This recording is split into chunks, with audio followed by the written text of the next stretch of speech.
देखिए सवाल को देखें, किसी धनराशि पर मतलब कोई प्रिंसिपल अमाउंट पर किसी वार्षिक ब्याज के दर से, मतलब रेट ऑफ इंटरेस्ट नहीं बता रहा है, साधारण ब्याज मूलधन का 25/16 हो जाता है। देखिए प्रिंसिपल अमाउंट का 25/16 साधारण ब्याज है। सिंपल इंटरेस्ट प्रिंसिपल अमाउंट का 25/16 है, या simple interest is of 25/16 of the principal amount. यदि दर प्रतिशत और वर्ष में समय का निरूपित करने वाली संख्याएं बराबर हो, बड़ी घुमाया है लेकिन मामला एक ही है। क्या बोलता है? रेट ऑफ इंटरेस्ट और टाइम दोनों का जो वैल्यू है एक है, मतलब इसका भी 5% अगर रेट ऑफ इंटरेस्ट है तो साल भी 5% 5 होगा। कहने का मतलब यही है। तो ब्याज की दर क्या है? देखिए इस सवाल में कोई जान नहीं है, लेकिन ऐसे सवाल को पढ़ के तोड़ के पढ़ के समझना ही मेन चीज होता है, और इसमें कुछ नहीं है। तो चलिए शुरू हो जाते हैं। मान लेते हैं कि रेट ऑफ इंटरेस्ट आर है तथा मूलधन मतलब प्रिंसिपल अमाउंट पी है।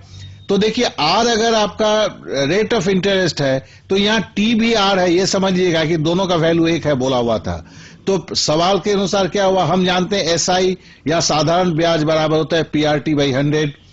अब देखिए साधारण ब्याज क्या बोला था पहले, प्रिंसिपल अमाउंट का 16/25, तो हम लिखते हैं 16/25 गुना पी बराबर, तो फॉर्मूला रखते हैं पी, वो तो सही है। आर रेट ऑफ इंटरेस्ट है, पता नहीं है, और टी के जगह भी आर रखते हैं, क्या कि बोला कि दोनों का वैल्यू एक होगा। तो देखिए पी कट गया और आर स्क्वायर हो गया। आर स्क्वायर बराबर हो गया 1600/25। तो आर बराबर क्या होगा, 1600 का अगर वर्ग करेंगे तो 40 होगा, 25 का वर्ग करेंगे तो 5 होगा, 40/5 होगा। तो 40 को अगर 5 से भागा देंगे तो 8% होगा। कितना आसान है, लेकिन समझना इसको बहुत जरूरी है।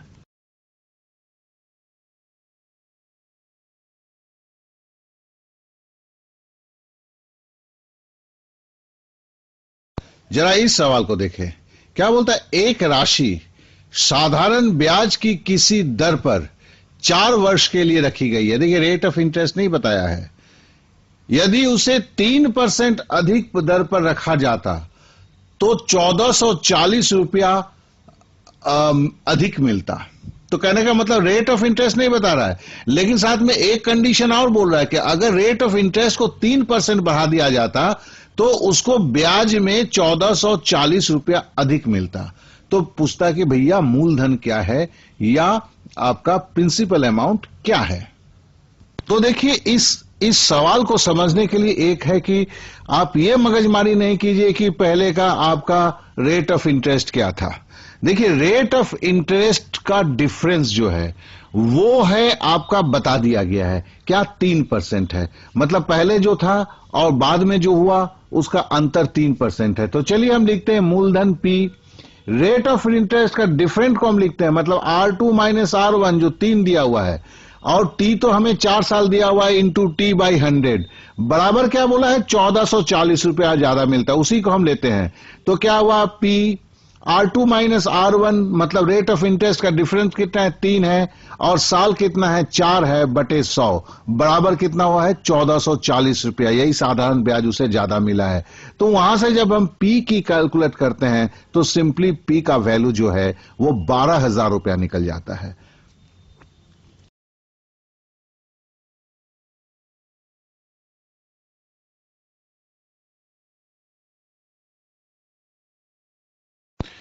इस सवाल को देखें, बोला गया है 800 रुपए की राशि 3 वर्ष में साधारण ब्याज अर्थात सिंपल इंटरेस्ट पर 920 रुपया हो जाता है। मतलब मिश्र धन या अमाउंट जो है 920 जाता है, जबकि प्रिंसिपल अमाउंट जो है वो 800 रुपया है।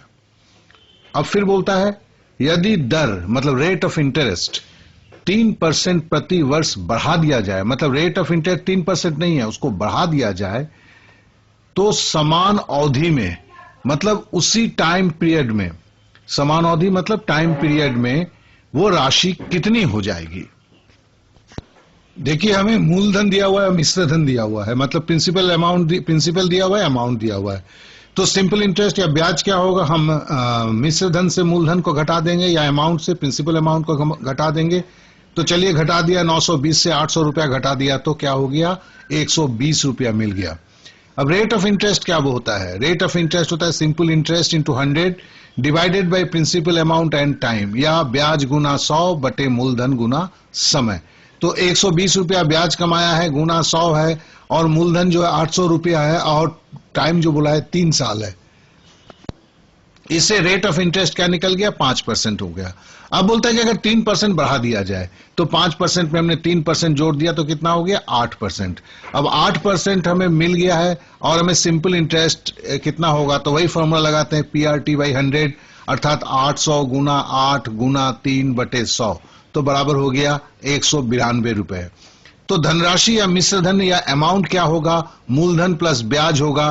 तो 800 के साथ 192 रुपया जोड़ दिया तो हो गया क्या, 992 रुपया। बस यही आंसर है।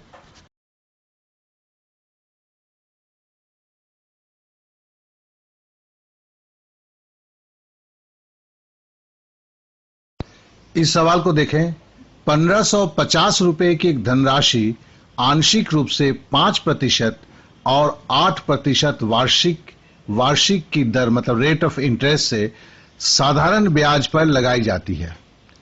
3 वर्ष के बाद ब्याज मतलब इंटरेस्ट के रूप में कुल 300 रुपए प्राप्त हुए। पूछ रहा है 5% और 8% की दर पर लगाई गई राशियों का जो है वो अनुपात क्या होगा। देखिए सवाल देखने में तो थोड़ा लंबा चौड़ा, पढ़ने में भी टाइम लगता है, लेकिन है बहुत आसान।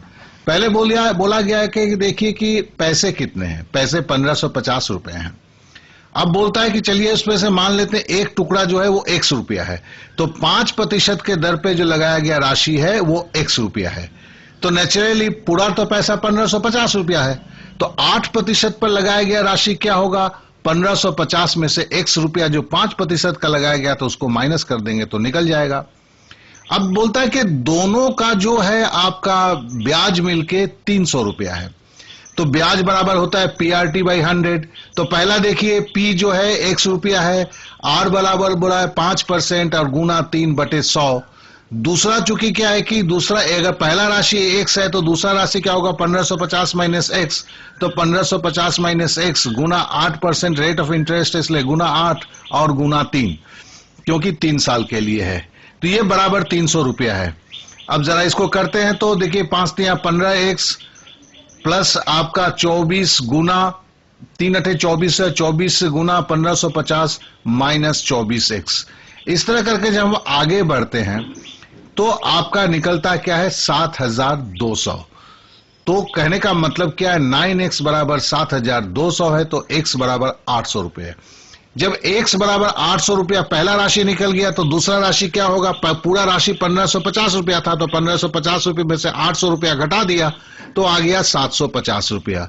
अब बोलता है कि चलो अब तो दोनों धन मिल गए, 5% पे लगाया गया था वो था 800 रुपया, और 8% में लगाया गया था वो है 750 रुपया। अब बोलता है दोनों का अनुपात है, तो सीधे 800 बटे 750 किया तो काट कूट के हो गया 16 बटे 15। बस यही उत्तर निकल गया।